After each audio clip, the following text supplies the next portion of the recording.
Hello, everybody, and welcome back to the Classic Quest podcast. It's your boy HSR.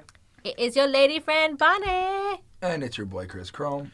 And tonight, it's ladies' night. Because it's ladies' night and the feeling's right. That's right, because every 10 episodes we'll do that. But before we get to that, we are going to do some housekeeping, and we are going to, in fact, start with our favorite comment. Last week's comment. Yep, and there's always fun on this one because people always seem to comment on the Classic Quest, which is amazing. We love it when you do because we read it all. So, from last week's review on The Games, the documentary, Mr. Byron Reese started with, "Please stop doing rap reviews." To which I responded and said, "We're not going to stop doing rap reviews."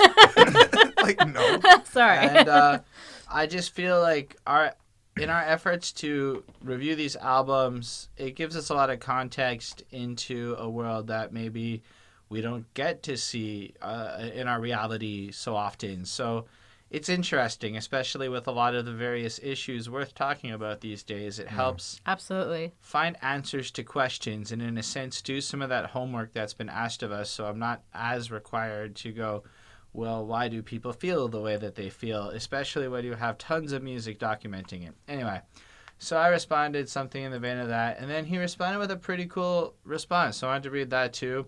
He goes, "So I've watched you guys review Nipsey Hussle and The Game, and it's clear to me that y'all don't get it, but it's not your fault. I don't understand country music. For the record..." We don't listen to country music. Like, I don't know why people assume I like country music. White people equals country music. A lot of people hate country music. Most of us hate country music. It's like city versus country. And like it just doesn't... Country music is pretty bad. Yeah, to me. most people in the city don't like Anyway, country. just to give you that point of view, we really don't like country. But you are entitled, because it's not the lifestyle you grew up with. I grew up in the city, me neither. But you are entitled to your opinions. It's just sad that your opinion sucks.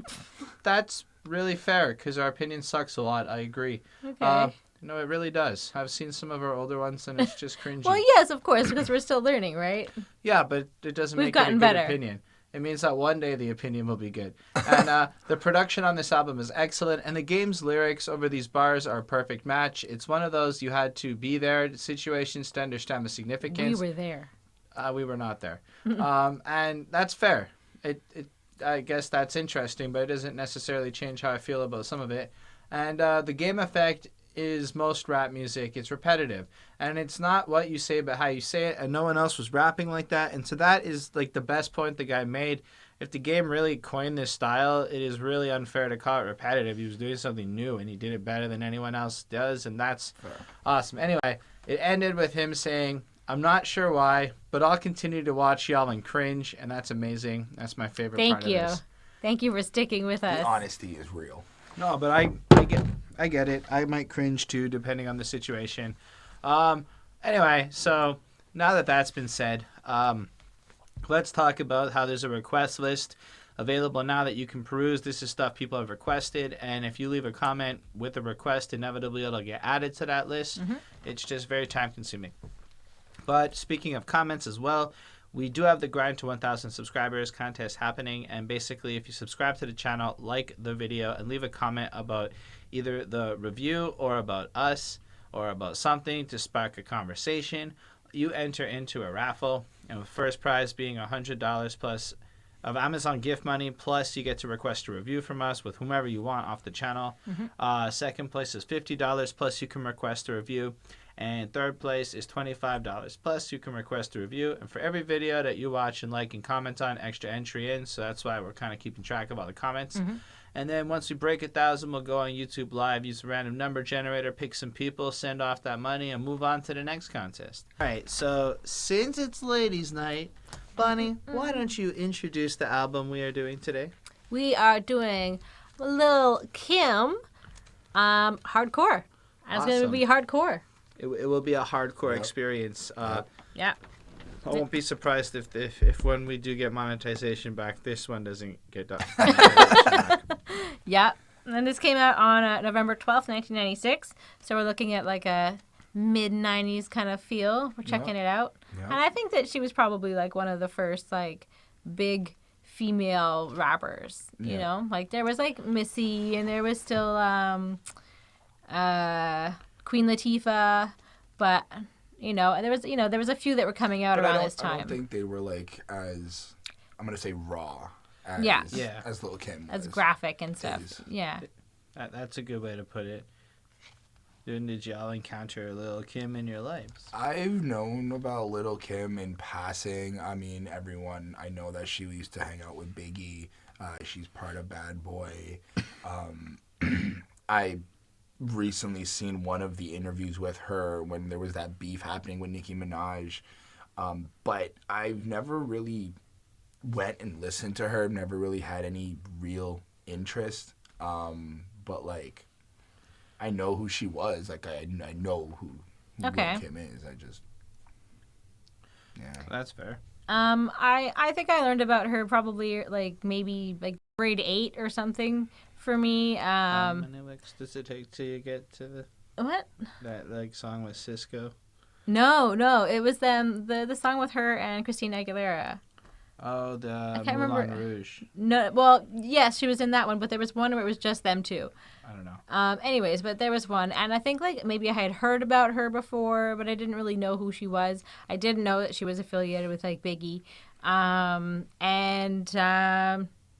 think that's where for me she really got in the spotlight. I kind of knew who she was at that moment. Mm-hmm. So whenever that song with her and Christina Aguilera came out, that's fair. I remember How Many Licks and who she was. I guess I knew who she was, and there was a few singles that came out when I was in high school, so you knew who she was, but you also kind of just honestly, all we ever talked about was the fact that she was quite on the promiscuous side. There was a rumor at one point that she had installed a vibrator into her clitoris, if I recall correctly. So that was the talk of a little bit of time up in our high school. Okay. And I don't think I've ever really given her music much really of a fair chance. I know I listened to some of the beef songs in the recent beef with Nicki Minaj, but that whole thing, I don't know. It wasn't that fun for me to pay attention to their current beef. Although, if I'm not mistaken, Lil Kim does have many more accolades and was a lot more of an impressive and relevant person, just in the sense of what she accomplished. Because if I'm not mistaken, she basically was, as Chris said, one of the first gangsters ladies to come in and just spit this raw shit. I mean, the other gangsters female that I know would have been Gangster Boo from 3 6 Mafia, but I don't think she was around at this time. Well, she would have been around in the early 90s, just in a very different place. Because I don't know, I think Gangsta Boo was part of the original lineup of the 3 6 Mafia. Yeah. And that was squad. 95 when that came out. Mystic Styles, I think. So that would have been before this album, no? Yeah. Just saying. I caught 3 6 a little bit later, that's fine. 2000 something. But Lil Kim's pretty interesting. The story of her love affair with Biggie is definitely something I've learned about, and then there's, I think it's Faith wrote a book where she confessed a bunch of stuff, or it might have been, no, I think it was Faith Evans who wrote a book. And if you read up, and she's she came into a hotel room and there was Kim on top of Biggie, and it was all sorts of bad news bear situations. And so that part I knew about, but. And then I think, there were people who, I think we see in this album even that were kind of surprised that, Biggie was able to get Lil Kim. That she's so kind of hot and sexy, and all these guys want her, she kind of gives that energy off that she's very sexy. She comes off in wigs, and I think she that looks nice. is explained throughout the album, though. I mean, once we go through the album and we uncover some of the things, I can actually see why and how Biggie managed to, bag that, as we were gonna get to. I mean, I looked it up. They met on the block, and she spit a verse, and Biggie was impressed. So this is all an image they crafted. They were both of the mind that sex would sell, and they wanted to create almost porno rap in a sense, and But apparently, I mean, it seemed from everything I read that he really just loved her. Yeah. He loved her to the very end. In fact, he felt that she was not like all the other girls that may have been after his money and such things. But anyway, 3 days before he died, he called her and said he loved her. That was something I learned today. Yeah. Anyway, the album's called Hardcore, which is like porn, it makes sense, but it's also like hardcore gangbanging. Well, Yeah. And hardcore gangbanging is a kind of porn.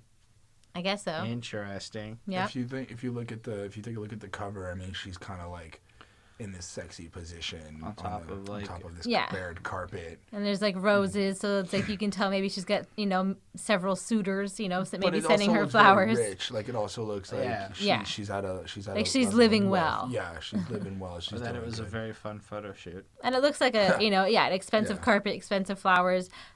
She's in like a sexy little number. Like printed like I want to see like. I think it looks like it looks like diaments. Yeah. To me, Like it's she's just like kinda, literally covered in diamonds. I mean, like I can see what she's going for, like some boss ass queen type but like really it just kind of looks off like somebody who's really trying to prove they have a lot of money and whatever.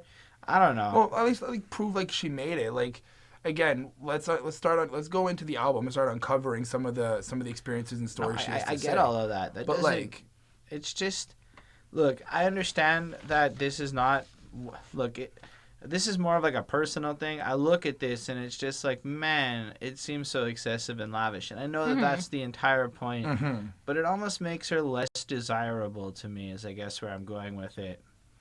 Okay, maybe. And I think like also you can kind of see that like the things around her may have been bought for her or like taken from Well, it's maybe like I mean I don't think that like she would have just had had the urge to buy like this like polar bear skin carpet. Like I feel like she probably got it from like some sugar daddy that she was banging. Like it all feels so material and so like right. like it is what it is, and maybe that's the whole point. I don't know. It makes me like admire her hustle, but not want to sleep with her. That's I guess what I was saying. Okay. Yeah, I don't know. Do you guys want to get into this? Yes. Yeah, let's jump into it. Start with the intro. A minor. Intro in A minor. Yeah. All right, Chris, tell us about your experiences with a fake Indian taxi driver and jacking off in a porno theater. You spoiled the entire explanation, man. I Like- mean, Anyway, so first track, the intro, we've got this dude. He goes into a cab. Indian taxi driver, as Holden says. You've got this sense that he's kind of he's not like the richest folk. He's kind of cheap. very Yes. cheap. He the cab ride is $4.90, and he gives him a $5 and tells him to keep the change like an asshole. And then the cab driver gets like pissed off, which is like fair. He's like 10 cent, tip. He's like, fuck this. And he was like, the cab driver was being very like friendly and like asking like which side of the street he wanted to be dropped off on. So he was making effort. Definitely. Then after the guy gets out of the car, he walks up to the to what we find out is a cinema. He's asking for a ticket for Lil Kim Hard Core, the movie. And they're like, he's weird. Yeah, the lady at the reception, the box thing, he calls him a weirdo. I kind of found that odd a little bit. I felt like that was just part of like giving a allude that he's a creep. Like there's something weird that's supposed to come. A little bit of foreshadowing. To me, it's like she's working at a porn theater, and everybody who goes there's a weirdo, and he just comes in all creepy and weird and asks for that, and, Okay. So and then, yeah, just in the same way, he goes up to the concession stand, and the guy's like, kind of like, "What do you want?" And he's like, "A popcorn." With a regular popcorn with extra large butter and napkins, and it just sounds like. it's so like, yeah, weird. that's good. And then you get this hint, and then it gets even more creepier. He gives him the just money, gross. and the guy's like, Oh, this "Why is all it slimy. Like, oh, And it's then disgusting. We start hearing the porno playing, and previous to this, Kim's the track Big Mama thing was playing in the background of the earlier part. Then it's Kim in a porno getting banged, and he just starts jerking it. Yeah. Kim's getting some spanking. She likes it a little rough, is what we're hearing. Yep. It's an interesting way to represent how men see her, though. Yeah.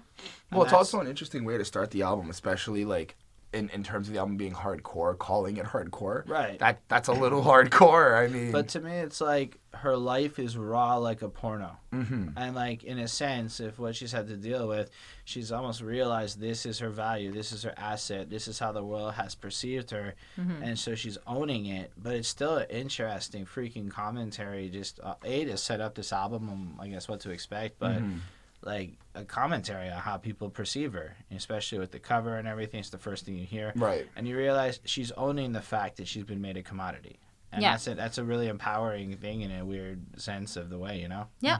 Like she's she's clearly has sex appeal, and and guys want her, and I think that she's using that to her advantage to get what she wants from life. So I think that she's just, kind of embracing. She's like, you know what, I can get guys to do this if I just look like this, if I flirt with them, if I'm, I guess, she is hardcore. She will probably, have sex with you or give you a blowjob or whatever. But, if she can get something from you, like, she's just not going to do it for nothing, Like, so I think that it's good. I think because anybody who wants her, she can kind of like go after and be like, well, what can I get from you? Like, Definitely. She's looking at it the other way around where, maybe she's using that. It kind of seems a lot like it also gives off this business aspect. I feel like she's not just doing it for pleasure. Like, she may enjoy it, but there is a gain, like we keep saying, a financial gain or a material gain. I do enjoy the intro track, actually. It's not something I'm going to listen to. It's not, I mean, I can definitely skip over this. I highly recommend playing this at work with the speakers unplugged. Nope, don't do it. But, yes, I would skip over this, but it is a good way to set up the album to give you this feeling of this isn't a soft, cuddly album. This is going to be raunchy, raw, and, I mean, I found it a little disgusting, but that's part of the point of being the hardcore, like that the title is. So I gave it a 4 on 5. Yeah. I also gave it a 4 on 5 because it works. It sets up the album well. It's real and it's true to who she is, and it basically kind of lets you know this is who she is, and she's going to, maybe guys are spending like their last dollar like just to jerk off to her. So it's like, if she's able to do that, like, what else can she do? Think of that. That adds to the to like, look at how powerful I am. Like, people are like going down to the bottom. Yeah. She's owning the fact that she became a commodity in this world, which is crazy. It's like, I can almost, like, I have so much more respect for her. I give it a 4 too. And the reason it's not more than that is because at the end of the day, there's a good 20 seconds of this guy jerking off. And what I really like is he's like, work it, work it. And the last thing he says is, work it, bitch. And it flows perfectly into Big Momma Thang. 21, and another one, and another one, and another one, 24 karat. All right, Chris, talk about the Big Momma Thang. So, Big Momma Thang, first off, where it's featuring Jay-Z, and that was a little bit of a surprise when I heard Jigga on the track. I was Lil Cease. Yes, of course. Yes. Lest we forget. But that was actually really cool to hear, first off. So, to get into the song, we've got Lil Kim on the first verse, and she's starting off expressing, how, like, back then she was afraid of, like, the dick specifically, but, I mean, maybe having sex, or maybe she could have been a virgin or something. Then you get that sense that now she's more into it, and she really wants to have sex. She's enjoying it. She's figured it out. She's figured out how to work it. She knows how to give a blowjob. Yes. Go on. Okay. I like, she also lets us know that she's also very connected. I wrote down a line, I got land in Switzerland, even got sand in the Marylands, Bahamas in the spring, baby, it's the Big Momma thing. And I was like, okay, so she's, not only is she like, she's exposing her sexuality and how she likes to like be with people, but she's also telling us she's also well connected. She can travel if she wanted to. She's got other spots, probably having sex in other spots as well, enjoying herself.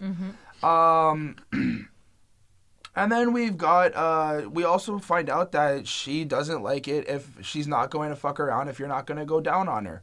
And that is something that's very prominent in this album. Yep. And then we move on to Jay-Z's verse. And then I found it funny how straight off the bat, Jay-Z was coming in questioning how Biggie and the Undies, the UN, the Un, but it's short for Undies, which is the record label.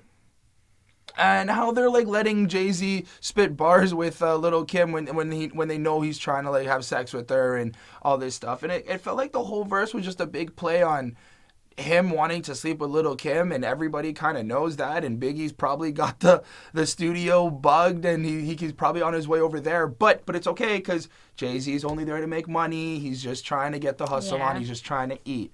One of the lines I liked from a couple lines I liked were trick you for the cheese, tear your boom up, spread a little rumor, make you flip on Lil C's, twist you backwards, get the dough from your platinum hits. Again, he's basically saying he's going to make Lil Kim leave to go with Rockefeller Records, to go chill with Jay-Z, bounce out on Biggie and all of that. More of that like cockiness that we get. And then, like I was saying a little earlier, follows up assuming that Biggie's on his way because the studio's bugged up and all that stuff. And then I liked another line where he goes, I was saying he just sees the potential in the sound of Lil Kim and Jigga on a track. Lil Kim and Jigga, it sound like figures. And he's kind of like, look, I like the fact that how it sounds. And she'll make money. Exactly, like we can both work it. The chorus was really great, expressing how she's Queen Bee and nobody can be her. They're mad because they're mad they can't be her. It was fantastic. 4.5 on 5. Cool. I just gotta wonder if like Beyonce had anything to say. If like, I mean, if Jay-Z knew that Lil Kim was Queen Bee, I feel like he should have told Beyonce that name was already taken. You know? I don't know. Anyways, that's my thought of the day. So this was a very I think it's like, honestly, I think it's just like if everyone groups you. I don't think now, don't kill me, but I don't think that a lot of people associated Queen Bee with her. I think it was a bigger thing when it came out. I thought I was the Queen Bee first. I don't know. No? That's not true. I'm pretty sure I was the Lonnie OG. was like the first. I was the like little... Nicki Minaj basically played that as part of her beef. So yeah, people did know she was the queen bitch back in the day. Yes. Okay. But Beyonce was the Queen Bee, like bae, not bitch. See, it's so different. Yeah, it's a different meaning, I guess. Anyways. So this was apparently based off of a Big Daddy Kane song. You know, it was Big Daddy thing, I guess, one of his songs. And so she's just using her sex to make money. She loves sex. She loves money. You know, why not, right? So she's the shit and everybody's just jealous is basically what she says. And she hustles hard and like she grinds and she's working hard and she's kind of like everybody else is just lazy, and judging her, but she's out there doing it. So, nobody can talk, they can't say shit about her. Mm-hmm. And then she says other girls are planning their weddings, but this is basically like the lifestyle that she's committing to. Is she's committing to like this gangster hardcore lifestyle, and this is who she is. So I think that she's just kind of like saying like this is my place, this is where I'm gonna fit in, and this I'm making room for myself. And I just liked it. It was a good song, so I gave it a 4 on 5. I think it should first be said that she sounds exactly like Biggie. And that makes sense because Biggie wrote the verses. Mm-hmm. So that should be said. And so I like it. I mean, I agree with Chris almost entirely on how he played Kim and everything about that. I'm not so sure I agree fully on the Jay-Z part. But there's just, okay, when she comes in, I used to be scared of the dick. Now I throw lips to that shit. Handle it like a real bitch. Mm-hmm. Heather Hunter, Janet Jackme. I had to look that up. They were famous porn stars back then. I don't know. I was too young. Take it in the butt. Yeah, yes, what? And I'm like, that's how you start an album.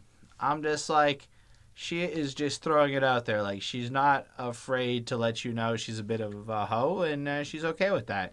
And freaky. But it also kind of sounds like a bit of a Biggie fantasy playing out at the same time. If you think about it, like Biggie wrote this, it's just like Biggie's like, what would my dream girl be, Like me and my bitch girl from like the other album. Right. Yeah. Anyway, so I thought that was pretty cool. I also like lines like, can't tell by the diamonds in my rings. That's how many times I want to come. 21.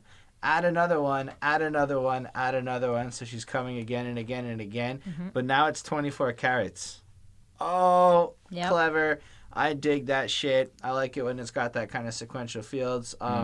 Lil C's only pops in on the chorus. That's okay. He was definitely my least favorite part of this song. Now, Jay-Z, I don't know if it's so much that he wants to sleep with her as he wants to exploit her. Like, I was like... Okay. Because if you really listen to Jay-Z's verses, he's just kind of saying, Chris is right on this part. Yeah, it's weird they let me in here because I just want to pimp her and take her to my team. And really, because he says he goes like, I want to sex you. Well, yeah, but how B.I.G. and untrust you in the studio with me? Don't they know I'm trying to sex you continuously? Sure. Pull a high power coupe, make you jump ship, leave who you with. I'm with the Rockefeller crew. Trick you for the cheese, tear your boom up, spread a little rumor, make you flip on little C's, twist you backwards, get the dough from your platinum hits, rock Lil Kim hats and shit, etc. Now, if you really think about what he's saying is he wants to fuck her. Yeah, sure, he wants to fuck her. Yeah. Pull up in a nice car, get her in there. He wants to steal her over to his crew and then make a bunch of money off her name. That's pimping. Okay. Yep. Fair enough. I was like a little close. I'm sitting there going, so this is like the very first like song on the album, and I just wonder like how she felt about all of this at the time. Like that's something I got. She must have, she mustn't have minded. I mean, this is what she's rapping about, so. Yeah, but it's also like if you consider it, her and Biggie crafted the image, and I'm not saying that she didn't want to be doing it. It just makes me wonder, like, this is the only lane available. Biggie says this is the path. So next thing you know, she's on this path. She creates this other character who comes in like this. And it's just interesting, because imagine if this had been the album that got dropped in 2018. Yes. So, like, I'm not saying it's bad. I actually find it really an awesome track. I give it a 4, mostly because... I mean, I think it is still, like, feminist and, like, she is going out there and she is, doing what she has to do to, make money and, she is kind of owning men. Well, she's taking power of men. That part is totally fine, but the part where in the same song, Jay-Z's trying to pimp her... Well, hold on. Wait. I just thought of perspective here. What if the whole concept is also, look, I've got people like Jay-Z who even want me on their team. Like, it's reinforcing that power. Like, that's fair. She's hot there shit. doing her thing. Jay-Z's failing to pimp her because she's so fly. Anyway, or she's just loyal to Bad Boy, or she's loyal to Biggie, and she ain't going to leave. Maybe. True. But I also really like the line, never 68 and 01, takes one to know one, better off with the Playboy magazines than fucking with the Don. I enjoyed that because, again, math puns. Math puns are always fun. Look, you're right. Like, it could be cool. I mean, look, it's a decent song. It's a 4 on 5. I feel like Jay-Z's okay. He's just he's a little giggly, like, the whole way through. Like, he's really having fun being here with Lil Kim. Yeah. And he has, like, a little crush on her. Definitely comes in strong, but the production totally, like, and it's going to be one of my consistent grievances the whole album. I feel like the production was underwhelming for like everything here. Like the beat, her voice did sound a little bit like not that, but it's more the beat itself. It was just an okay beat. I think with really great rhyming, but like the beat was B level compared to the actual rhyming. Anyway, that was my thought. So 4 on 5. I enjoyed the song. I think and it was very minor, but I did find that Lil Kim's voice sounded a little bit robotic. Not robotic, but like kind of. She sounded like Biggie. No, not that, but like the mixing and the tone and the sound of her voice felt like kind of tunneled, like had like a little echo to it. Maybe it was just so like the technology of the time or something. But it also kind of had that same feel of Biggie. Well, that's saying something then. Anyway, so there's no time to keep discussing this. True. Control. Nothing make a woman feel better. The Berettas and Amorettas, but the legends. All right, let's do it. So track number 3, we got No Time, featuring Puff Daddy. And first off, the beat is different, a different feel to it. It doesn't have this like big anthem type feel. But it's a bit raw. It's a bit more raw. So first off, we got Puff Daddy on the intro chorus. He's starting off and he's saying like, there's no time for fakes. Who essentially who's gonna be down to ride with them. They don't want to fuck with them. They're just sipping crystal with the real people, the ones who've been there. They're trying to spread love from the East Coast and the West Coast. I think this is also around the time where the beef was happening, so maybe they're trying to like, calm stuff down, trying to get everybody like to relax and come together. Okay. And then we get into Lil Kim's first verse, and she's basically laying out how she doesn't have time to fuck around with people who are not doing what she's doing. She's chasing money, she's chasing goals, she's got her missions, and she's on the way. I did like a line where she went, nothing makes a woman feel better than Berettas and Amarettas, but better leathers and mad cheddar. The way she said that was just really dope. I was like, that was a nice ear catcher. And clearly, Lil Kim likes to be around power, money, and guns. And that was part of how I kind of felt like Biggie and her kind of got together. Like, she seems to be this gangster bitch, bro. And, like, Biggie's gangster. So I can see why she'd be attracted to Biggie and how he's working and has this business aspect and thinking and making all these movements. So I was like, okay, that's cool. Then we've got Puff. And this is where things got a little weird. Puff is fucking her. Basically, and I don't know if it's actually Puff who's fucking Lil Kim, but they have this like mixed verse where Puff is expressing how like like she likes it when he taps it from the back, and all the things he's doing to her, and then Lil Kim jumps in, giving the illusion that now it's her turn. She's gonna ride him, and she's gonna show you how she takes control and does her thing. She doesn't have time to wait, and she wants to do her own stuff. And then that was pretty cool. We get back to the chorus, and then we come into the third verse. Kim is boosting her ego a little bit, claiming she's Cleopatra. I thought that was pretty cool. I like that line. But a line that I really liked was, if people think they're going to get some ass, but have no money, no licky, fuck the dicky, and the quickie, give me your loot, your Mac 11, then shoot. And clearly, if you don't have money, you're not getting shit. But I think in extension, if you're not even willing to go down and eat her out, then you're still not getting laid. And then she's just going to rob you and kill you with your own gun. Which, hence the gangster bitch part. It's pretty savage. I thought that she brought a lot of energy to the table. Again, I didn't really understand the second verse. I think that it's just really overthinking it. Like, this is storytelling and poetry, and you're going, well, she was fucking Biggie, so why would Puffy be saying? No, it's nothing. No, I'm not even thinking it like that. I'm just thinking like in context of the song, like it felt like first verse it was really hard and it was really dope and she's all gangster about it, and then second verse they're fucking, and then third verse she's back to being hard. So I was just a little bit like, okay, cool, but I still gave it a 4 on 5. Like, this song is really dope. Like, she's just so gangster about it that she can just fuck nonchalantly. I mean, it is in a sense what she does. It's just part of her day. Fair enough. Puff Daddy is saying goo goo gaga stuff at her. Fair enough. So yeah, same sort of thing, you know. Puffy, we get, is kind of like, he only has time for makers, not fakers, and he just wants to, like, you know, only be a winner, and he wants to hang out with other winners. And then we have like Biggie, who kind of does like a voiceover on this song. And Kim kind of like compares herself, and she wants to be like these other like rich women that she sees, like Princess Diana, Zsa Gabor, and Demi Moore. And they're supposed to be like classy and elegant ladies, you know, but she's not like that. But she wants to have that kind of money, like like excessive money, but not use it like kind of, I guess, the same way that they did, and have that same image as them. Like, she wants to kind of like pave her own road, go her own way, and do this, like, you know, her own like gangster way. And she's gonna kind of cover herself in diamonds and pearls, and you know, she says that in this song. So yeah, she just has money for sex, and she'll, you know, she does whatever you like, you know, like, and then like you said, like, if you don't have money, then she'll just take you and shoot you and take your guns. Yeah, so I think it's, you know, she's obviously just saying, like, this is who I am, deal with it. Like, I don't have time for anybody who doesn't have time for me, so kind of like, fuck off. So yeah, I thought it was good. It's like, if you're being fake, she doesn't have time for you. I think that's part of like the whole concept of it. Like, well, I mean, the song is, that's what Puffy says in the first line of the chorus. So yes, that's true. I like the song. I gave it a 4 on 5. I didn't like, again, like, the quality was lacking. Like, I know, like, maybe it was still the 90s and whatever, but it just still, it sounded like, I don't know. It was good though. I liked it. Yeah, so I got this feeling that, like, Kim's parts were really good.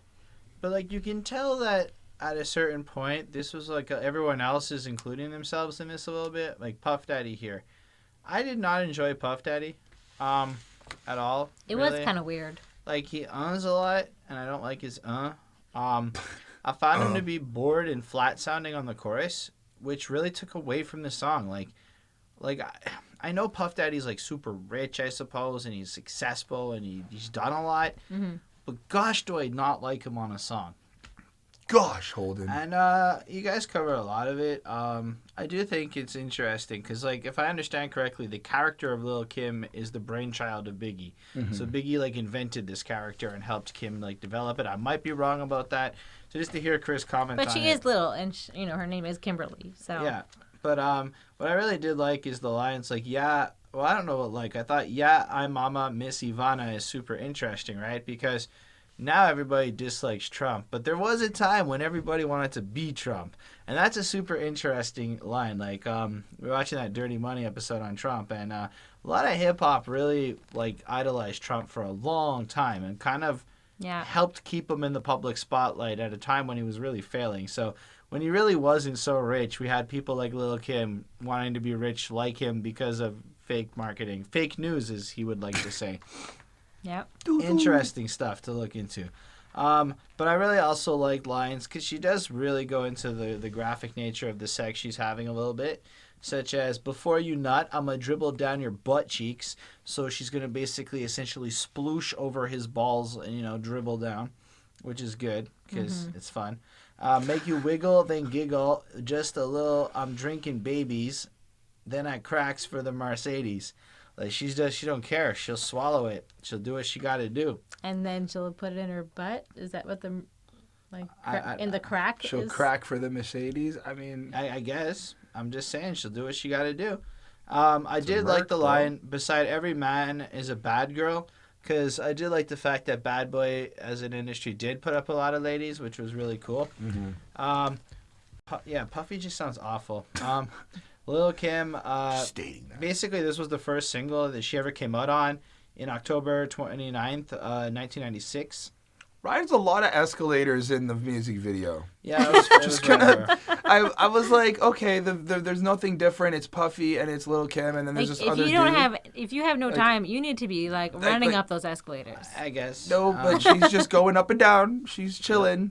She has no time for fakes, but she got time for escalators. True. I mean, sure. I don't know what to I'm say sorry. It was just the main point of the music video. I think what you could say is you missed the main point of the music video. I did. She is at the top of the escalator. But then why is she coming down? She's not. She comes down like 4 times in the video. Like, so she rides the escalator back up and to down. the top. Rising to the top. Anyway, I also really liked when she's like, can't work the middle, plus this thing too little. Or no, this is Diddy. Daddy. Puff, whatever. Can't work the middle. It's still Puff Daddy at the time. Plus this thing too little. Let me grab your tatas, do the cha-cha, make you scream papa, and she comes in with you the best dada. That's awful. See, that's just the kind of trash I don't want to listen to from Puff Daddy. And that's all I got to say about that.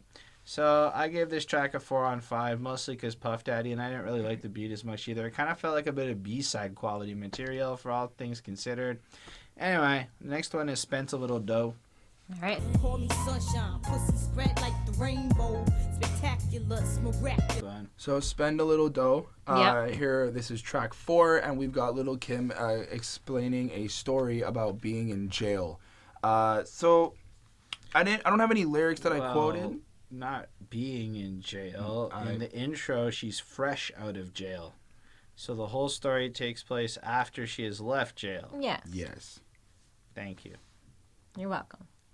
I haven't quoted any lyrics only because there wasn't anything that really popped out to me. But the story behind it itself is really strong.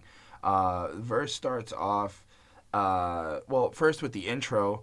She is fresh out of jail. The guy that she seems to have been seeing comes to meet her, and he's all happy. He's been waiting for the moment she got out and all this stuff.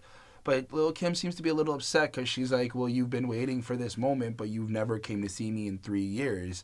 And the guy comes off and he's like, well, I wouldn't see my bird in a cage. Like, I'm not going to make that effort to come see you. Like, you're just an animal. And I think that's a little bit what triggered the final part of the intro where she basically says, fuck you, and shoots him. Starts off her verse, comes in hard. She's expressing how she's robbing this guy and basically making him fuck her while she's like kind of treating him like a bitch. She enjoys having her dildo while she's playing, so she keeps the dildo and the gun under the pillow together while she's fucking around. And it's just a lot of kind of getting revenge, I think, from what we find out later on in the story. Then, in verse 2, she's explaining how she found out about people looking for her. There was like carjacks that were happening. They were being blamed on her. There was a contract out for her as well to get her killed. Somebody had a hit on her. And it was funny because the dude that she's basically, like, I guess, explaining the story to or being angry with, his friend Big D is the one who snitched on him and explained everything that was going on to Lil Kim. So she kind of rubs that in his face. Clearly, Big D's on Kim's team. So there's that. As well, like I said, with the hitman, they found out at a place called Shark Bar that there was the hitman there, and they beat him up and they took him out. So Kim seems to be very powerful. She's got her connections, as she stated. And then in verse 3, she's expressing how the guy basically told her he loved her and made all this effort to make her feel like he cared for her and stuff, and basically played her as she took the hit to go to jail, and he got away. The story itself is really great. I like her passion and her energy through the story, how she controls from getting angry and also getting sad in the different parts. The part where she speaks about, what happened when she found out she got snitched on and stuff. She's definitely had more anger in her voice. But in the third verse, there seemed to be some like hurtness because he said he loved her and stuff like that. So that was really great. I like it. I like it a lot. I gave it a 4.5. Cool. Yeah, so, I mean, for me, like, it was the same sort of intro, blah, blah, blah, and, like, she went to jail for 3 years for conspiracy, and she went to jail to protect Biggie. No, that wasn't true. That was in the Genius Annotation. I fact-checked that shit. That wasn't true. No? She went to jail in real life after Biggie died, and she was in a group called Conspiracy, or she released an album called Conspiracy with the Junior M.A.F.I.A., so that Genius Annotation was just full of shit. Oh, never mind then. I had a feeling that would come up. Interesting. Thanks for saving me. So yeah, anyway, so she's just kind of going through it. She's like obviously like a tough, female gangster. And like she's just trying to like make her man feel sexy. At the beginning kind of, I think like he's just, like she kind of wants to like embarrass him. Like she wants to like shoot him like right at that moment, like where he's like has like a boner and it's like I don't know, maybe like they were doing it, I don't know. So yeah, and he never left her any money when she was in jail, and she's really pissed off about that. For me, the chorus in the middle felt a little bit long. It was quite like, it was just long. I think they repeated it like 4 times.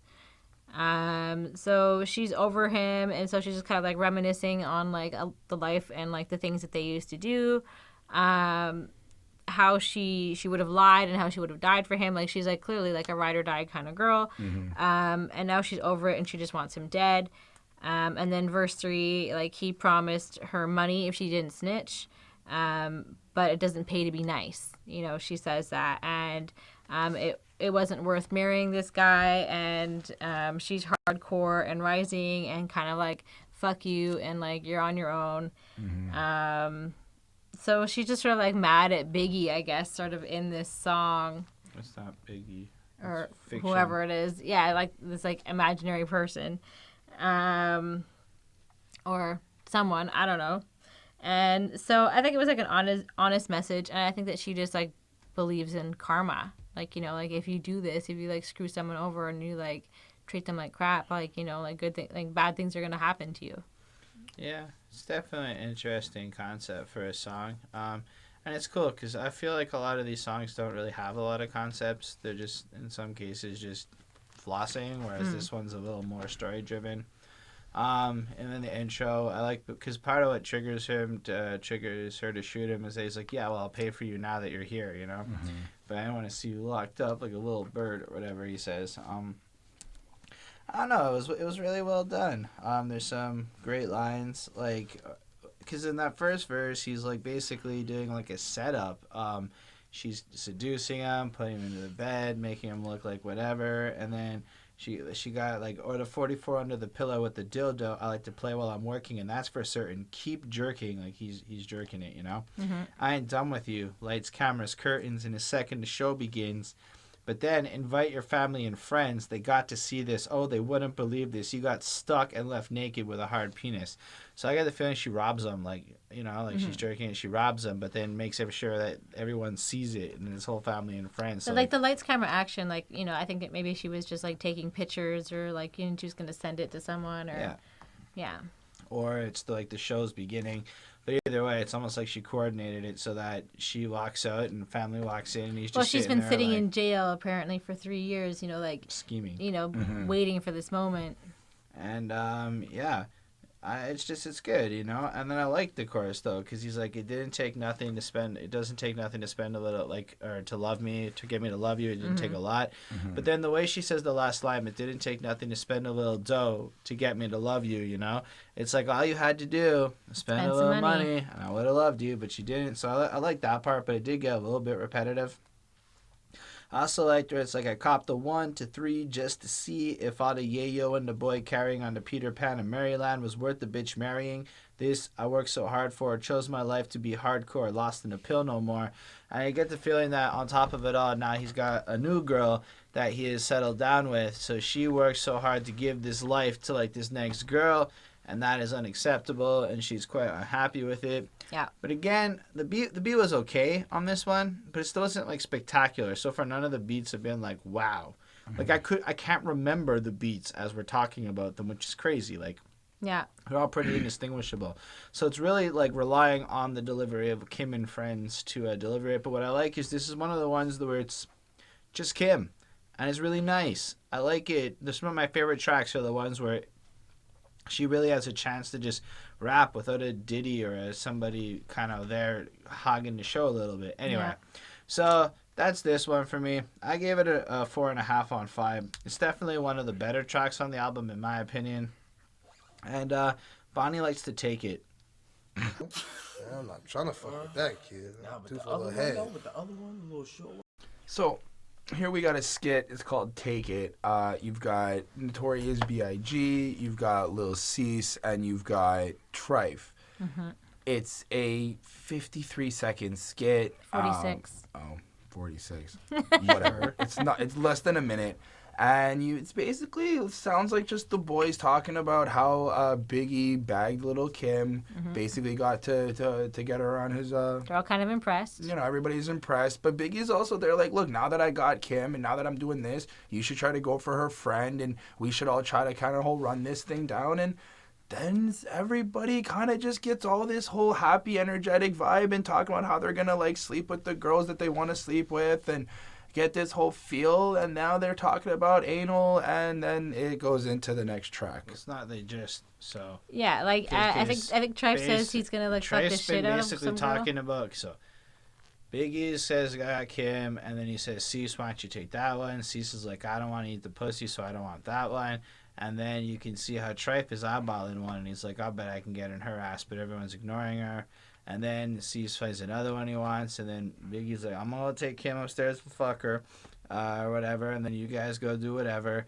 And then guys suggest that he does some anal, and then Biggie's like, anal?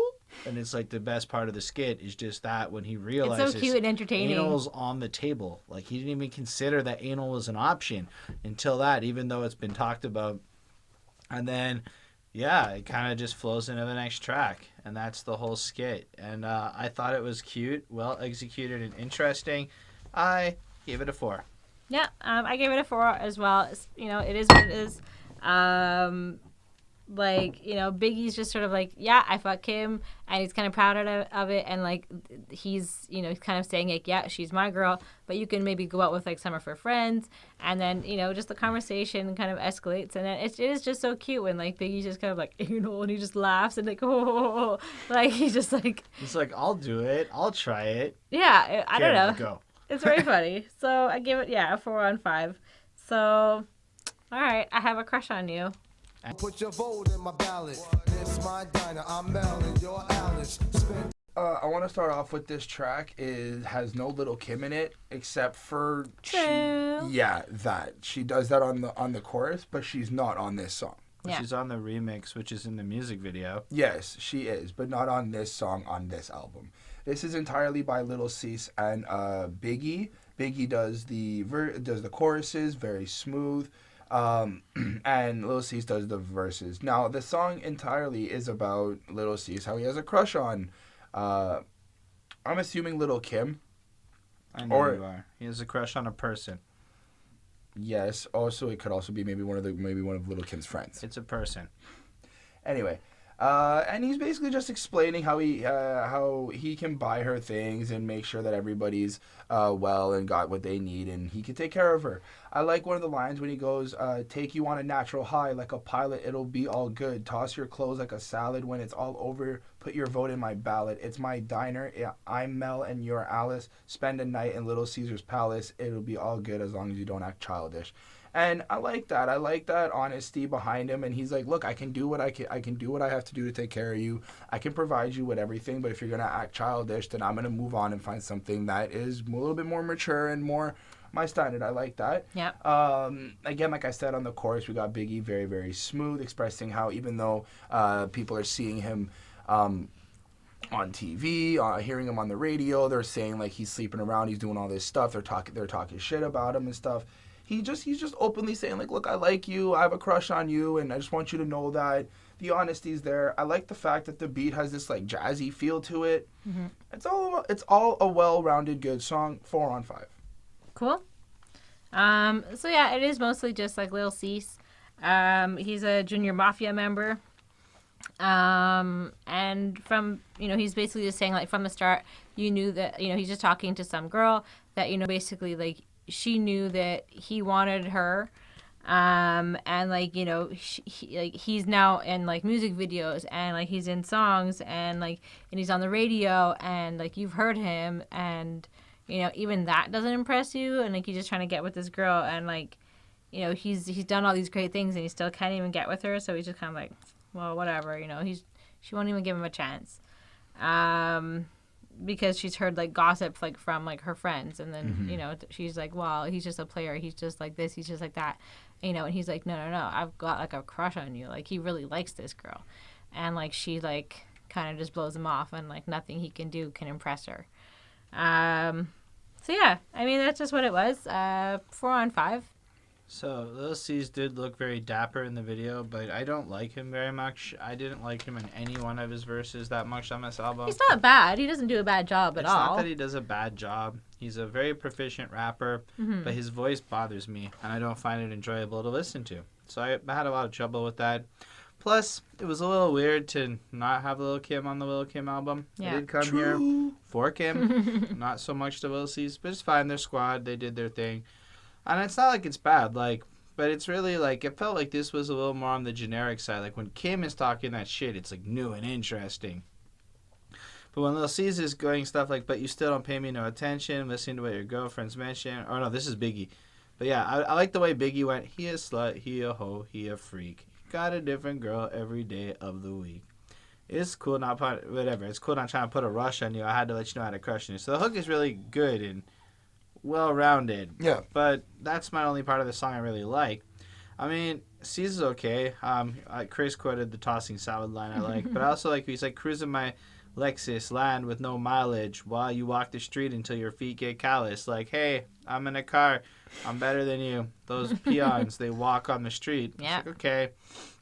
And I did like the toss a salad line because it's always good to bring that expression up.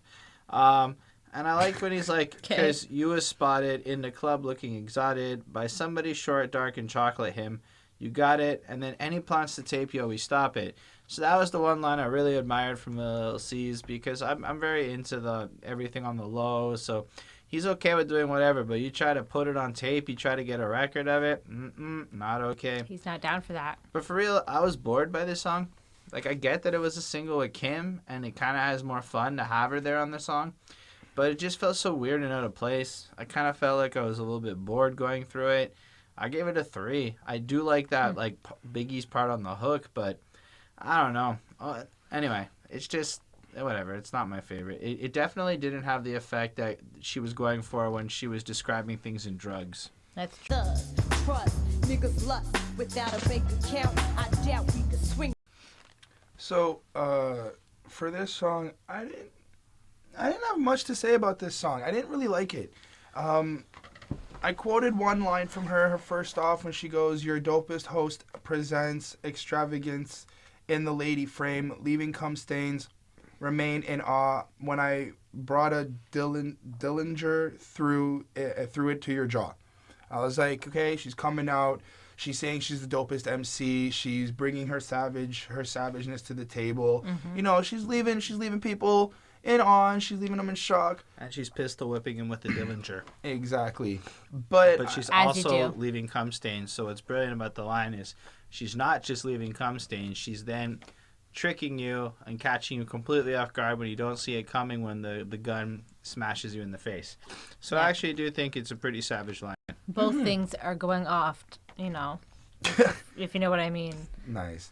Other than that, I felt like just Lil Kim was just expressing the things that she does. She's making people feel a certain way whenever she's on her flow. Tight flow on this track. The beat was okay. I didn't really enjoy it as much. But yeah, I mean, I guess I just didn't really feel that whole like drug vibe. It's not about actual drugs. It's about trying to make you feel in a certain way, bring you to a different place when you listen to the song. I didn't really catch that. I gave it a 3.5 on 5. Okay. For me, like, this is sort of like a drug song. It's sort of like a weed song, I guess. And it even is like 4 minutes and 20 seconds, so it's 4:20. Ayo, 421 on Spotify. So I think that also, like, Kim, like, is kind of like, she's the drug. She's the drug for Biggie because he's addicted to her. And, like, you know, like, he needs her so much. And then she's just kind of, like, doing her thing. And, like, you know, it's her and her girls, they're Fly and Chanel, and they smoke the best weed, you know. And obviously, like, who gives them weed? Probably Biggie, right? You know, he's, like, the weed guy, I guess. Or she's robbing weed from people that she's... Exactly. Or she's, you know, her own... hand in the stash. You know, she does what she's got to do. She seems a lot classier than that, Chris. Maybe they give her weed, man. Well, that's what Bonnie said. Yeah, I think that's kind of it. So yeah, it's just like a whole interesting idea, like this whole thing, and like Biggie needs her like he needs weed, and so it's just like how like she needs weed, you know, maybe they both kind of need each other, right? And there was an interesting line that I wanted to take a look at: hanging with boosters in the best name brand with the Insane Clan. Man, listen, is that ICP? Is she talking about ICP, the Insane Clan? No, that's Insane Clown. But I just thought it like maybe like worked. I mean, I would find it really doubtful. I know. I that's why I was like, I just want to check. I just want to see what you would think about that. I doubt it. Okay. Blowing smoke and like blowing your load at the same time. Like she's kind of talking about doing both, and it's like a cool like comparison between like her and like the weed, I guess. I like the flow. I thought it sounded like it had like a unique sound to it. It was an interesting story. A 4 on 5. All right, so I took it like she doesn't necessarily do drugs. So yeah, she has that one line about her and her girls with marijuana smoke looking fly, I suppose. But really, her drug is this high-end fashion and this lifestyle per se, and that's her drug, and she wants that. And to get that, she gives the boys their drug, which is her. And I mean, I know Biggie and her are hooking up. I just don't take the song so literally, like this is about Biggie. I think it's just about tit for tat. People. I think it's about the lifestyle. I think it's about who you're getting. It's like being on that grind, understanding how to play your situation and shit. And so she knows that if she lives life like this and she wants these things, she has to create the allure, etc. And then Biggie comes in on the hook, kind of validating the idea of it, you know? That's what I took from it. I like lines like, we dangerous, bitches pay a fee just to hang with us, trust, lust. Without a bank account, I doubt we could swing that route. Like, she's making it clear, you got to be rich to even hang with them. Feel me out, I'm used to, and then the whole boosters thing, where I just kind of looked at it, where it was like, okay. Then she's like, my position is a lieutenant. Like, she's recognizing that in this little army, she's below Biggie, who's obviously above her in this and whatnot. So, I don't know exactly, but it was interesting. Just, like, she doesn't, as much as she's presenting herself like a boss, you can see then the psychology of her lines that she doesn't see herself quite as a boss yet, is something that I noticed as we went through this album. Interesting. I also like to inhale this, clench your fist, then you feel the mist through the uterus, because I don't think I've ever heard uterus used quite like that. Can you picture this? Life without me, woke up wake up, you're having bad dreams because you fiend for a toke. Like, just the idea of not being in their life creates, like, a withdrawal symptoms. Like, you just need to have it. I think that's pretty cool. I mean, it's, like, a good concept of the song. I give it a 4. It was all right. Mostly, like, the beats, again, are not really doing much for me on this album. But, like, she comes in, and it's interesting, and she's hard. And I guess if you wanted female Biggie, this is the album for you. But I don't know. I like the beats on the Biggie album a lot more than the one I did on this one. Well, Anyway. let's check out Scheamin. Some ass, yo. That's the one thing. Suck his dick. He probably like menage. Gonna have a menage a trois, Bonnie. So this is some ladies, Lil Kim and her friends, kind of figuring out how they're gonna rob Biggie for his money, and they're And like the Junior Mafia's like money. Lil C's was the second target. They see a guy and recognize he has no money because he doesn't have good shoes. So they assume Biggie gave him a chain, and Biggie's making him look a little flossy. So Biggie's where all the money's at, but Biggie gets a bunch of girls, so they discuss how he might have to suck his dick a little, but he really likes a three-way. But, you know, Biggie probably also doesn't have the money because only the lesser guys have the money. Then they start debating Lil C's, but Lil C's is kind of scary, and they don't want to go there, and then that's kind of the whole skit.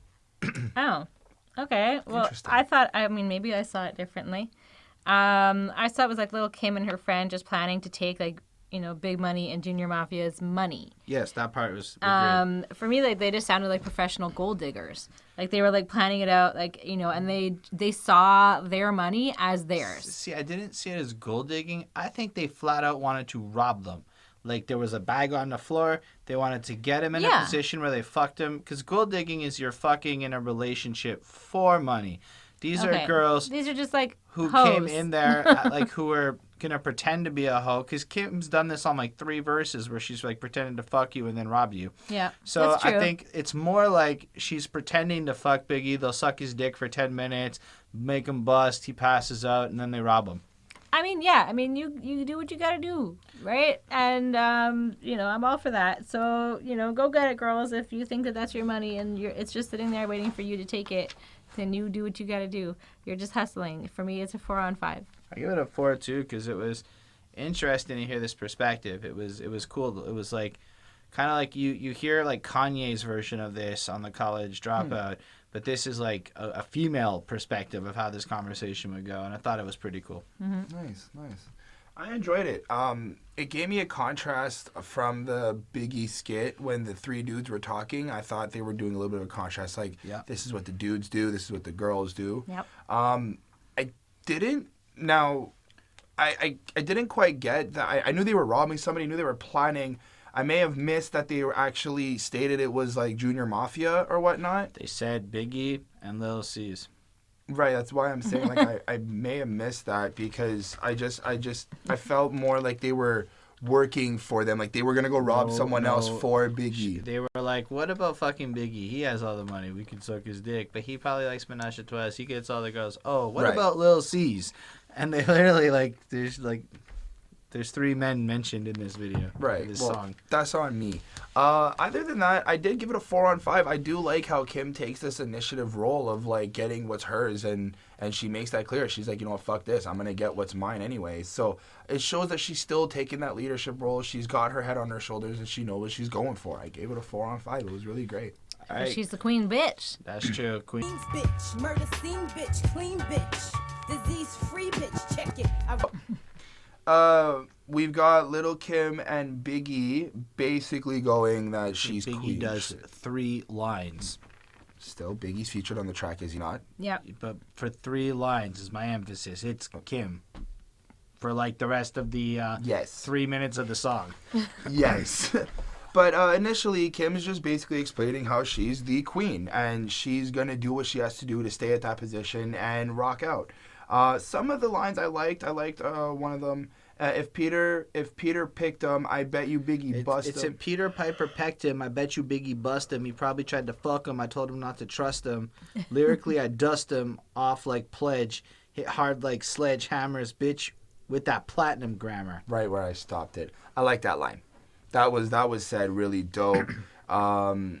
And she's also reminding people to remember that, you know, she's running with Mafia. She's doing what she's got to do. Don't fuck with her. Yep.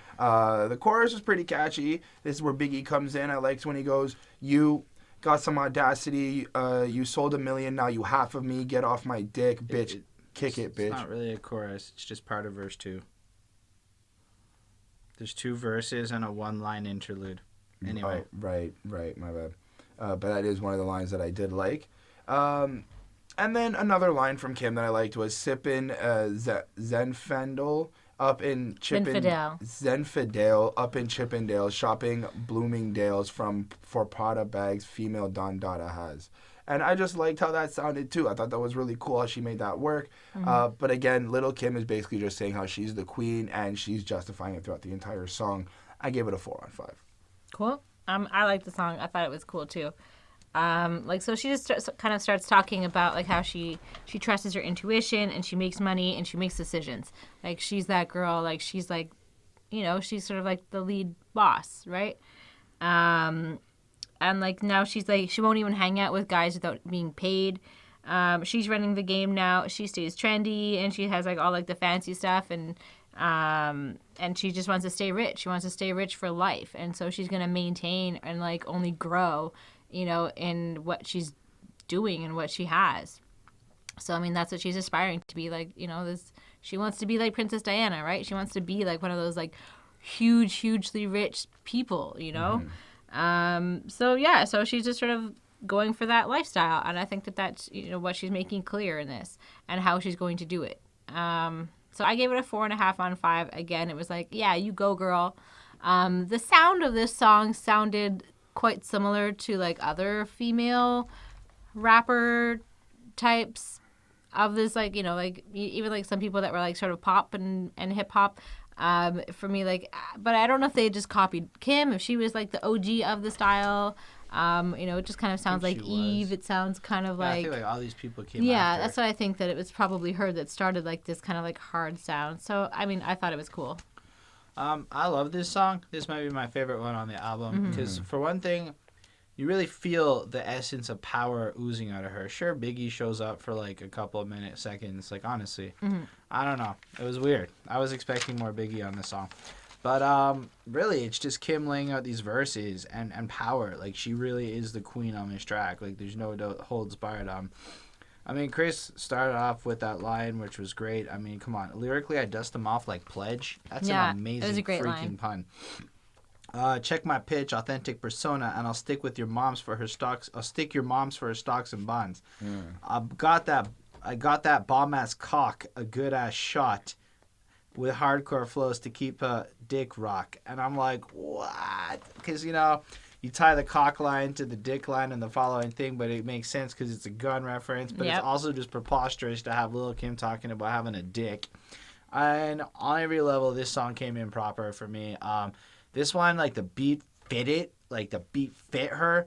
Everything was right about this one. I give it a 5 on 5. Nice. Don't get me wrong. Biggie's 3 lines were great. It was just, I don't think it was that significant, considering how amazing Kim was on this track. Is all I was trying to go with that. It was truly, like, definitely my favorite one on this album so far. Anyway, next up we can talk about R&B Boys and Our Dreams.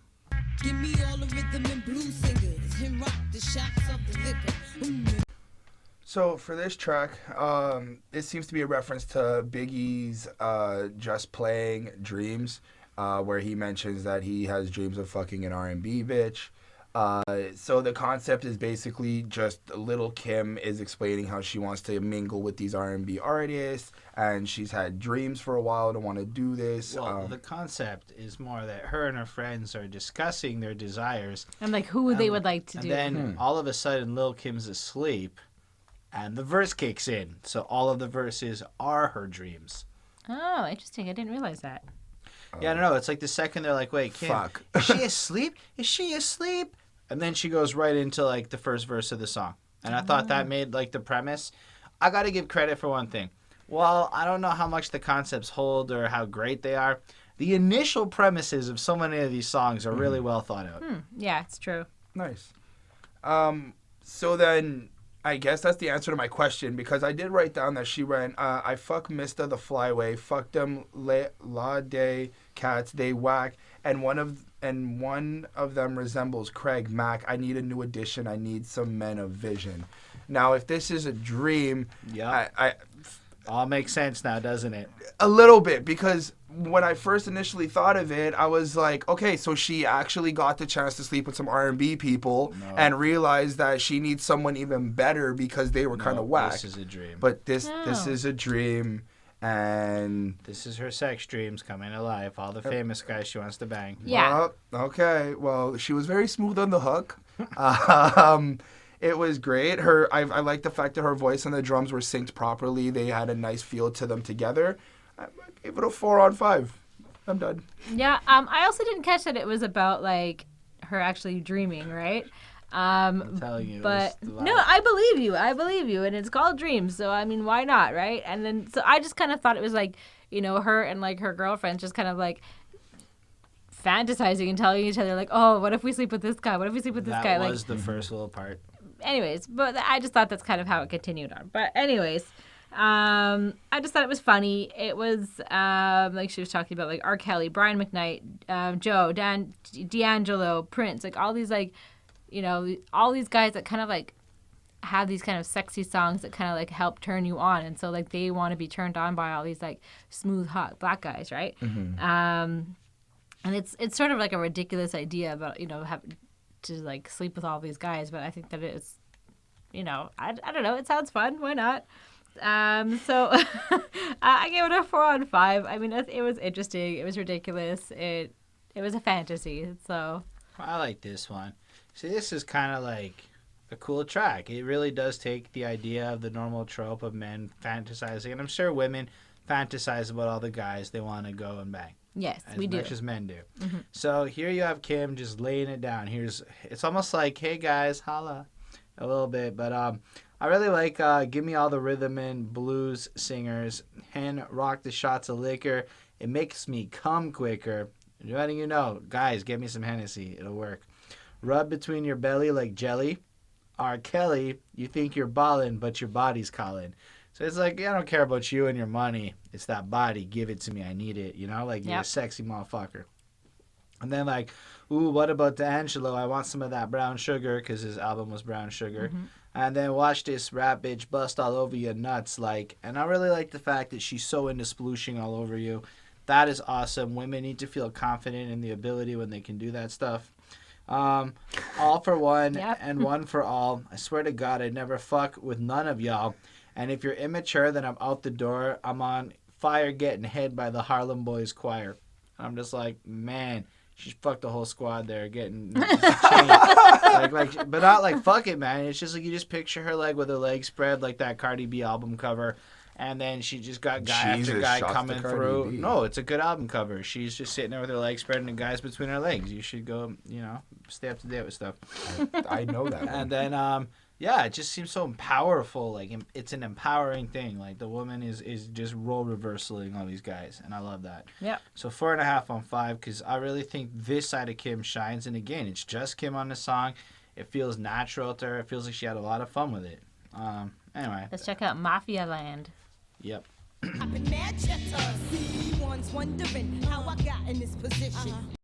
So here we've got what I took away from it was a breakdown of where Kim is from, how it runs in the hood and her hood, how things go on and how she goes out about her day in the dark deepness of the streets. Mm-hmm. The beat itself has like this stormy feel to it. You hear like thunder clapping in the background. It's dark. It's got some not so heavy drums, but they're very like distinct, and they're there, and they're like, it's like a heartbeat type sound, but it's really good. I like how in the intro she goes, the Mafia land where loyalty is everything. The Mafia forgets but never forgets. Let me tell. The Mafia forgives but never forgets. I'ma tell them. And that shows that she knows how it goes. She's well aware of the code. She's well aware of what things happen, and it's also a message to everyone else. Like, look, if you're gonna fuck with us, just remember we might, forgive, but we're not going to forget. Yeah. again, straight savagery throughout the entire song. The darkness of it. I liked one line where she was like, one chick named Nick thought she was the shit, tried to play Big Papa, don't worry, minutes before I dropped her, the blah, blah, blah, like a parole, the bitch violated, so how you like it, coffins or cremated. And the fact that she's ready to go and just murder for Biggie, and how, like, she's got Biggie's back, and that loyalty there was just really, like, you could hear that she's super loyal to Biggie and ready to go for that. I think it's in the third verse, another line I quoted. It seems like she's also kind of, like, questioning what's happening, too, and she's also kind of, like, not, like, super, super shooken up about it, but also, like, whoa, this kind of threw me off. Damn, how could a deal for a couple mil result to such violence and throw our whole shift off balance, but still they pat me down from all angles, trapped inside the devil's triangle. She got caught from the cops and everything. They're patting her down. She feels trapped, but she does end up getting away. As far as I'm concerned, and she still ends up still doing what she's got to do, but the passion and like I keep saying, the anger and the darkness in the song is really real. I gave it 5 on 5. It's really good storytelling for me. Wow, cool. Yeah, I took away from it the same sort of thing, like about the loyalty of like the mafia, and you know how they never forget. She's hardcore and she'll shoot whoever she has to. You know, like all the girls are like either like gone or dead, and so now it's just her and her boys, and she's kind of like the leader of the pack, and she's kind of like leading these guys. And I think that it's interesting that she's kind of like, it's like either she's gotten jealous or like annoyed with like all these other girls, and like she's, you know, she's sort of like a tomboy in that sense, you know, like she wants to like hang out with all the boys. Plus she feels more, I guess, like relatable to what they're going through and what they're doing. So she's not lying, and you know she'll shoot you just to prove that, you know, if you doubted her, she'll prove it, you know, like, so don't doubt her. You know, she doesn't want to be doing this, but she has to do it, and like she has to maintain her like hardcore status, you know. And she is like the main bitch, like she's like the mistress sort of, and she's sick of all the other bitches. So for me, like the message of this was quite clear, but like it was like lacking something. Like there was like some feeling that I didn't get from this song, or like I just didn't take away from it. I mean, it was still a 4 on 5, but like it was missing something.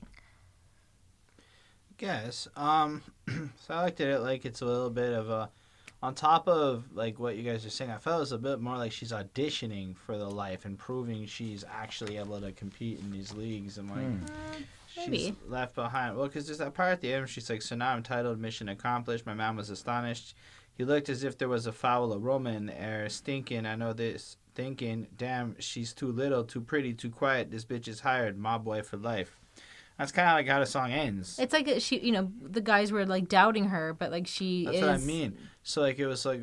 But like that's it. She's proving herself. She's always like, if you doubt her. That's literally what I just said. Like that's what this song was. It was like she was trying to prove herself and establish that she is in the mafia. She understands it. I thought this was like an audition. That's what I mean. Like she proved herself via, like, she went and pulled off this big score, right? Like I grabbed the keys to locks, the jewels and the rocks, the cream in the box, etc., etc. And if it don't stop, I got away with everything, the cash in the stash. So she clearly goes into some situation and some stuff happens, but then she actually successfully pulls off this robbery that she was asked to do, and nobody really thought she wanted to do it, and she just thought that she could.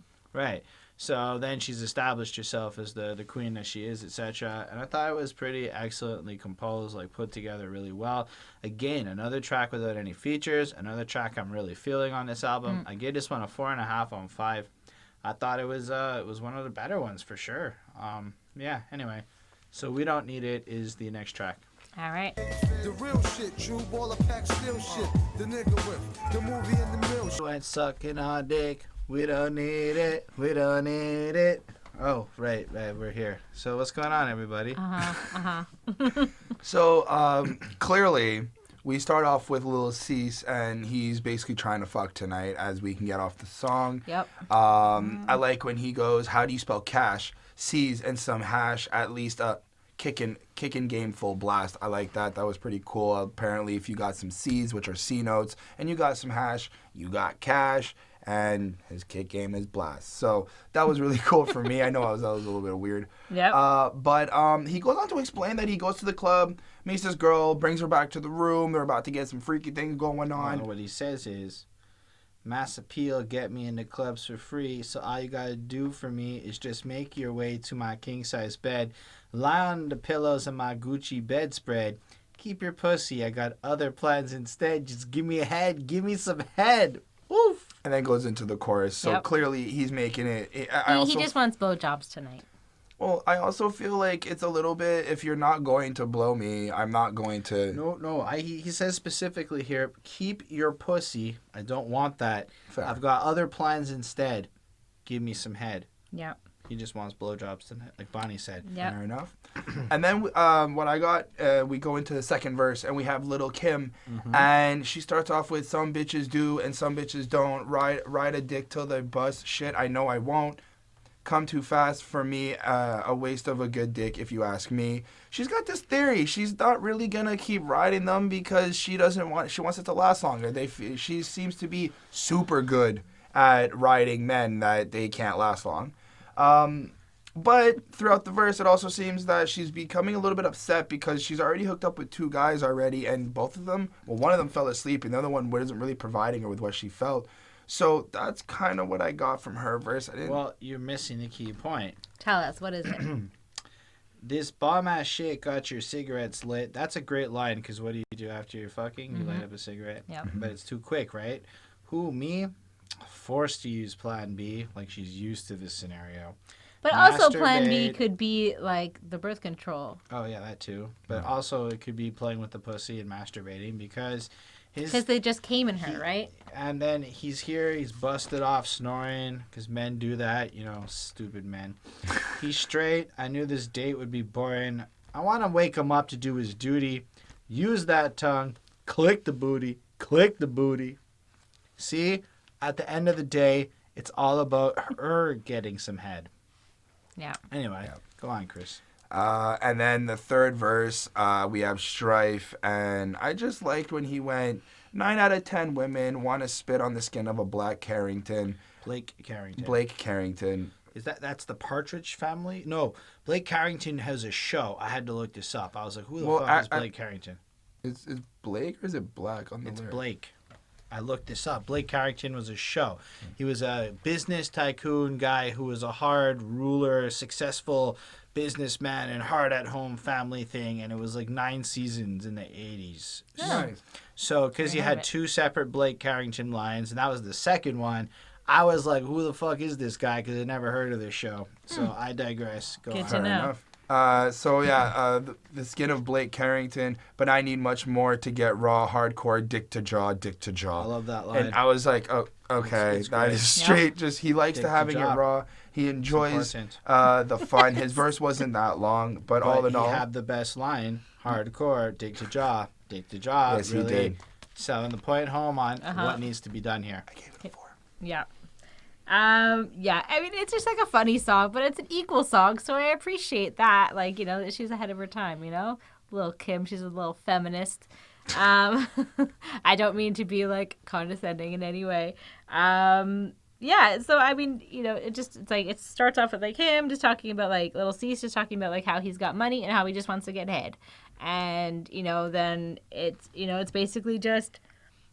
He goes out and he gets head and he wants a girl to swallow and he wants all of this stuff and, that's it. And then we get Kim's side of the story and, she's kind of like wants a guy to like eat her out and eat her butt or whatever. Mostly just because they can't last. Now, if she could find a guy that would last, this wouldn't be such a necessity. Mm-hmm.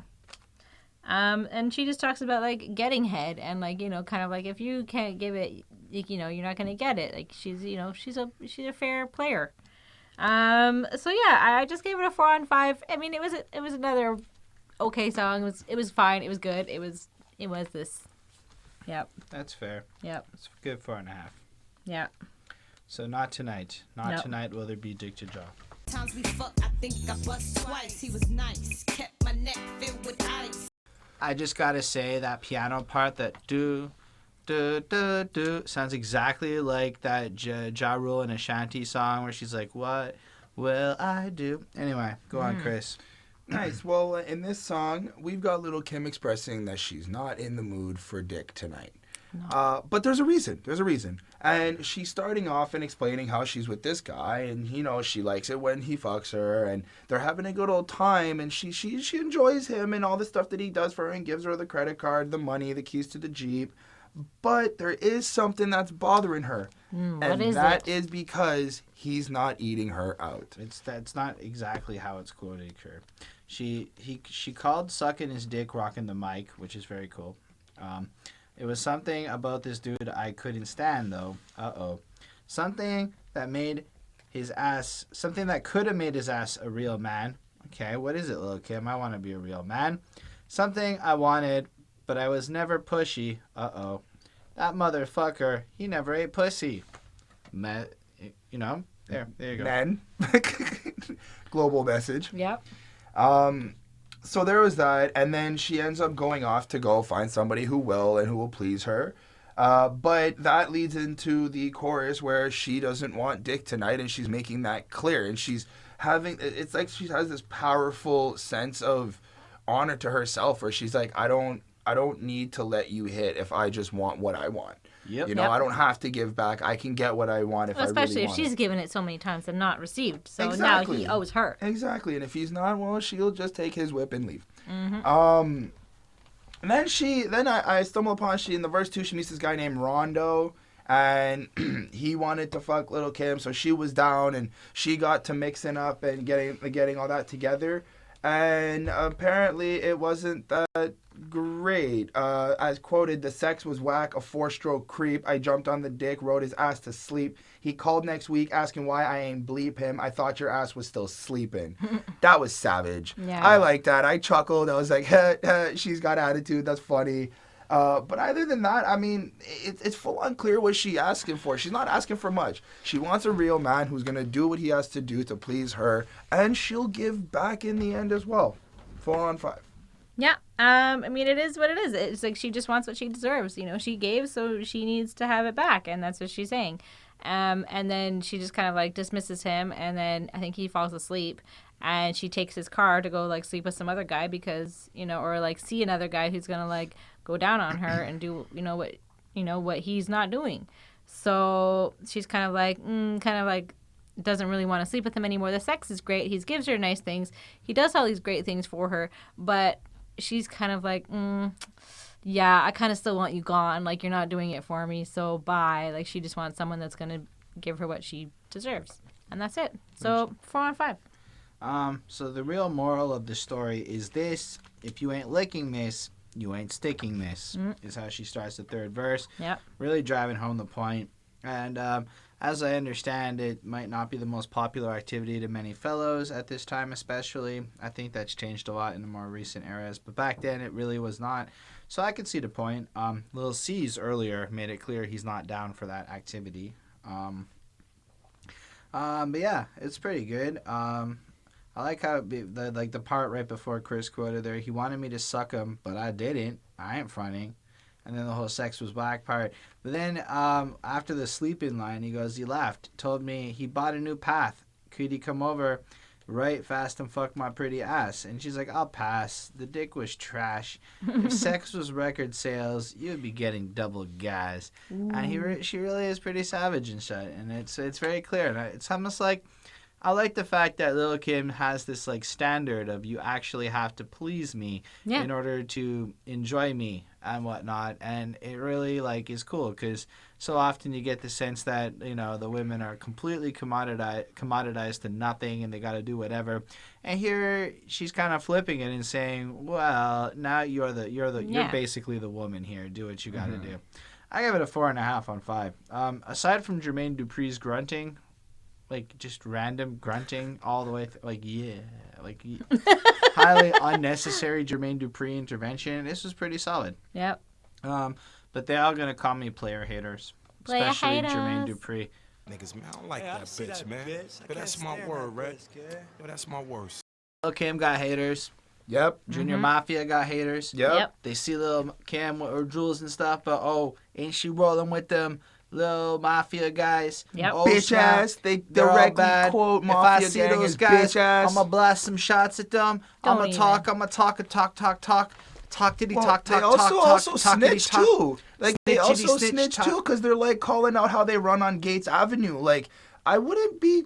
Well, he's saying that if he sees them on that particular metro station in the middle of Brooklyn, Like I get that, but I mean, like if But you it's know if not- she is that big, if she does got this squad, I wouldn't be this isn't, snitching on like- where she runs. but this That's isn't snitching per se. This is like, imagine you're a fly on the wall amongst a couple and you're dudes talking. in a room right now, being like, "Yo, if I saw Chris running up that block, I'm gonna run up," and it's some local metro station or whatever that you all happen to be nearby. Like, I don't so actually. it's like hypothetical. Yes, this is. Yeah, these two guys are like kind of planning this like sort of like attack But on I them. feel like it's more, these are the things people keep saying about Lil Kim. And so they're saying, we hear what you're saying, put it down to kind of like own it. And then obviously they respond in the next song. Yeah. Right. And I just get the feeling that the point is here, all these haters are just talking and running their mouth and talking about all the things they're going to do and talking. That's what it took for me. Yeah. But it was really like my least favorite skit on this. I get it as a 3. It was really kind of boring to me. Yeah, I feel like it just leads up to something, but you're like waiting for it.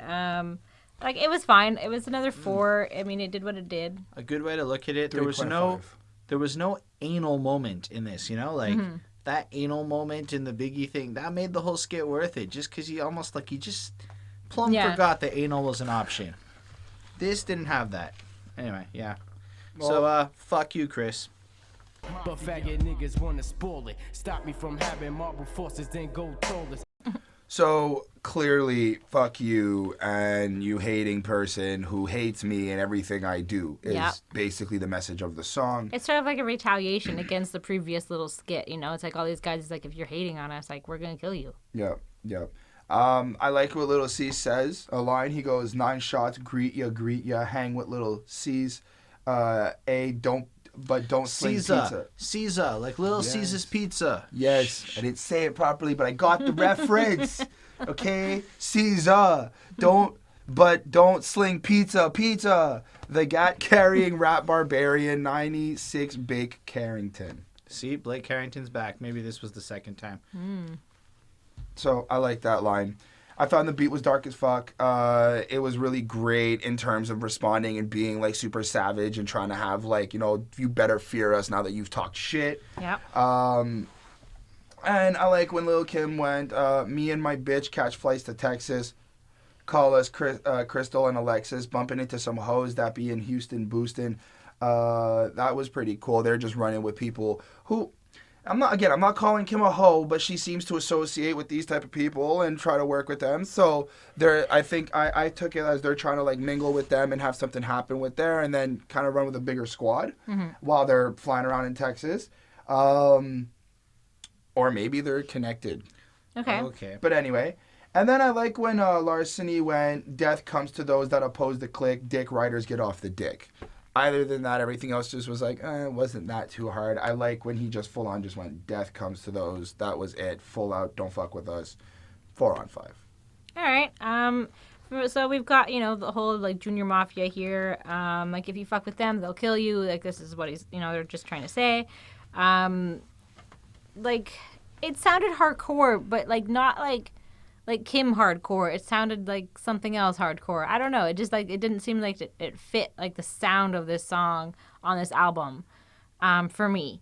But yeah, so I thought it was sort of like a weird ending, but like about like upholding like their loyalty to each other and like protecting each other and like how they all kind of have each other's backs. And I think that's like, I think that's fine. That's Loyalty. it. Loyalty, right? You know? Yeah, so for me, it was just sort of like a weird sort of album closer, and it was just, I don't know. It didn't leave a good taste in my mouth, I guess. It was a 3.5 on 5 for me. Yeah, I agree with you. This did not really feel like it belonged on it. Like, even if you look at the title, it has, like, a 1996 in the parentheses. Like, feels older. It feels like everybody's a little younger, a little more, like, amateur at this. But, yeah, like, it's kind of cool, like, the way it comes in so aggressively and has this harsh feel to it. I did like when Kim is like, I be flirting for certain wearing short skirts and ain't no dicks in certain. See, that's the difference between me and other bitches. They fuck to get their riches. I fuck to bust a nut. Lil Kim, not a slut. Come on, Chris. I got a reputation to look out for, plus my boss is an outlaw. True. And I'm just like, that's power, you know? Yeah. She's just like in it for like kind of the same level of G shit that everyone else is. And she's not just like your average She's not girl just playing. who's a gold digger trying to pop off some stuff. Anyway, I also like the line, you know what makes me stronger than you? I can take pain much longer than you. Which is fucking powerful, right? Yeah. So what you gonna do when I run up in that ass crease? How you gonna spit it grease? That was just a harsh line. Like, you can take some pain and then describe some very painful thing that happened right after. I don't know though, but ultimately I left it a 3.5. It was good. It just wasn't great or anything. I could like live without this song, you know. I mean, if we want to like talk about the album as a whole, like, I have a couple notes. Like, for one thing, I give the album like a 4.05 or something. Like, it's like a classic in the sense that I get why it is. Yeah. It's revolutionary in the sense of when it came out and the impact that it had. But the beats are kind of lackluster to me. The production in a whole is lackluster. One of the common notes I saw all over was Biggie contributed on 4 songs.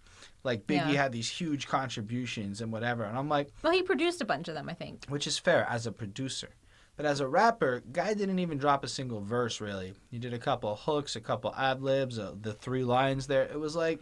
He was just doing it to, like, kind of, like, help prove... Like, validate herself. Exactly. I feel like his lack of real contribution on the album took away from something as opposed... Like, you kind of see Biggie's name, you get excited, and he just isn't really there. But you got a lot of Puff Daddy. A lot. I think that one Puff Daddy song almost has more Biggie than the... You know, but that's what I'm saying. So, like, it just... There was a lot of features. The Lil C song didn't do it for me. I love Queen Bitch. That's a great song. I'm okay with Mafia Land, Dreams. Like, it's like from there you get a couple of really strong, like what I'm hoping the next albums kind of sound more like. But in the meantime, I'm kind of left with a really weird, like, I respect this album, but I don't really like this album feeling. Yeah, I guess, I mean, I sort of feel the same way. I gave it a 4.03, so, you know, about the same thing as you were thinking of giving it. So that's an 80.6, so, you know, like, basically an 80%. So it just, like, you know, hit the Classic Quest rating. So it is classic. It is consistently good. Like, the album, like, you know, there's not really, like, songs that are, like, so much better than others. Like, it sort of ranged between a 3.5 and, like, a 4.5 for me. So it wasn't really, like, any song was really bad. They were consistently good, but there was not really a standout song. And I probably won't save, you know, any of these songs on my, like, playlist. But, I mean, it was good. It's just not, I don't know. It's still good. I just wasn't for me, I guess. I landed at a 4. It's a good album. It really is. This is her debut album, right? Yeah. I mean, like, this of course. is her debut album. We're not, like, missing anything else. As a first album, this is really raw, really strong. As Holden said, it is a revolutionary album. It brings a strong definition to female empowerment and what she's trying to do and, like, trying to bring up and show that you can take power, you can take charge. It's really great. Yeah. I personally am not going to go back to it. She's got skill. She knows how to spit bars and keep the flow tight and everything. Just not my type of sound, I guess.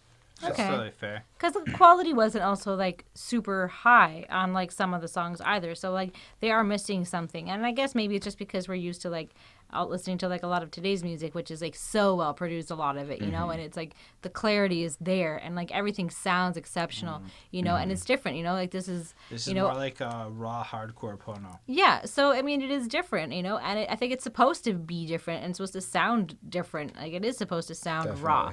You know, it's not supposed to have that, like, pristine quality. Like, that's not Kim, you know? So I think that's also part of it. Definitely. That's fair. All right, well, thank you all for watching this. We appreciate having you with us. Feel free to let us know in the comments what you thought about this album, what you thought about our review. And remember, if you subscribe and like while leaving that comment, you enter the contest. Let us know what ladies you'd like to see next. And we got a nice album lined up. A few of you have requested. And we'll just be back next week with a whole other one. Hope you enjoyed it. And until the next time. Skip the Oscars and watch us.